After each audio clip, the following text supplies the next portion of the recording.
সাতক্ষীরার হাটবাজারে শুরু হয়েছে বিভিন্ন জাতের আম বিপণন।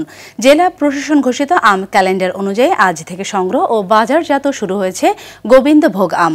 2 দিন আগে গোপালভোগ, বোম্বাই, গোলাপ খাস ও বৈশাখী সহ স্থানীয় জাতের আম সংগ্রহের আনুষ্ঠানিক উদ্বোধন করা হয়। পাইকারি আড়তে এসব আম 60 থেকে 65 টাকা দরে বিক্রি হচ্ছে। আম চাষিরা জানায়, উৎপাদন কম হওয়ায় এবছর দাম একটু বেশি। এছাড়া আবহাওয়া ও তাপপ্রবাহের কারণে এবছর আমের আকার ছোট ও ফলন কম হয়েছে বলেও জানান চাষিরা। দর্শক, এ বিষয়ে বিস্তারিত জানাতে সাতক্ষীরা থেকে আমাদের সাথে সরাসরি যুক্ত হচ্ছেন সহকর্মী রামকৃষ্ণ চক্রবর্তী। রামকৃষ্ণ, 2 দিন আগে গোপালভোগ, বোম্বাই স্থানীয় জাতের আম সংগ্রহ শুরু হয়েছে। আমরা জানি প্রচন্ড তাপদাহের কারণে এবছর আবহাওয়া অনুকূলে ছিল না। তো এই অবস্থায় আম পরিপক্ক হয়েছে কিনা আর দাম কেমন দেখতে পাচ্ছেন?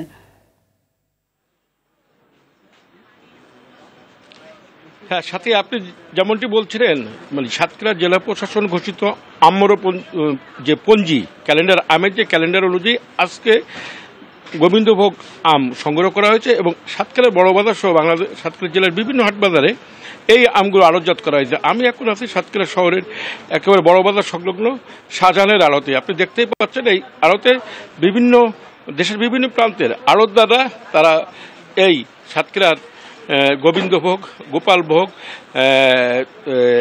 সহ বিভিন্ন স্থানীয় জাতের আম তারা এখানে কিনে দেশের বিভিন্ন হাটবাজারে তারা পাঠিয়ে দিচ্ছে।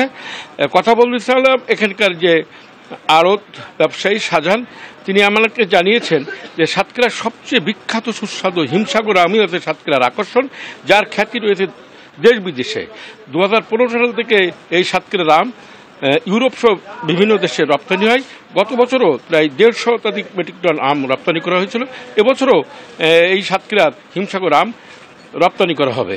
তবে ব্যবসায়ী চাষিদের অভিযোগ যে জেলা প্রশাসন ঘোষিত যে আম ক্যালেন্ডার অনুযায়ী হিমসাগর সংগ্রহের নির্ধারিত দিন করা হয়েছে 22 মে, অর্থাৎ আরও 10 দিন অপেক্ষা করতে হবে হিমসাগর আমের জন্য।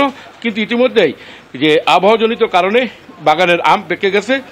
আজ 2 দিনের ঝড় বৃষ্টির কারণে পাকা আম সেগুলো ঝরে যাচ্ছে। তাদের দাবি দ্রুত এই যে আমের ক্যালেন্ডার সংশোধন করে যদি একটু এগিয়ে আনা যায়, তাহলে আম পরিপক্ক হয়ে গেছে, ব্যবসায়ীরা চাষিরাও লাভবান হবে এবং সাতক্ষীরার এই যে বিখ্যাত হিমসাগর আমই যে এখানকে যে দেশ বিদেশে যে খ্যাতি রয়েছে তা এই সুস্বাদু আম ভোক্তারা তারা গ্রহণ করতে পারবে। সব মিলিয়ে সাতক্ষীরায় এবছর 50,000 মেট্রিক টন আম উৎপাদনের লক্ষ্যমাত্রা নির্ধারণ করা হয়েছে জেলা কৃষি সম্প্রসারণ অধিদপ্তরের। ধন্যবাদ আপনাকে।